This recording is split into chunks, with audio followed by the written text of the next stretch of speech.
আমাদের এই জাহাজটাই সবচেয়ে আগে থাকবে, বোঝাই যাচ্ছে আক্রোশটা আমাদের ওপরেই পড়বে।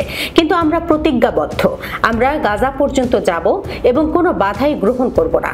শুক্রবার ফ্রিডম ফ্লোটিলা কোয়ালিশনের মিডিয়া ফ্লোটিলা অভিযানে অংশ নিয়ে এক ভিডিও বার্তায় বাংলাদেশি আলোকচিত্রী ও ড্রিকের ব্যবস্থাপনা পরিচালক শহীদুল আলম এসব কথা বলেন। ভিডিও বার্তায় তিনি বলেন, আজ 3 অক্টোবর 2025, দেখতেই পাচ্ছেন ঝকঝকা রোদ। আজ আমরা ফিলিস্তিন টাইম জোনে এসেছি। সুমুদ ফ্লোটিলায় যারা গিয়েছিলেন তারা ভিন্নভাবে গিয়েছিলেন, আমরা আলাদাভাবে যাচ্ছি।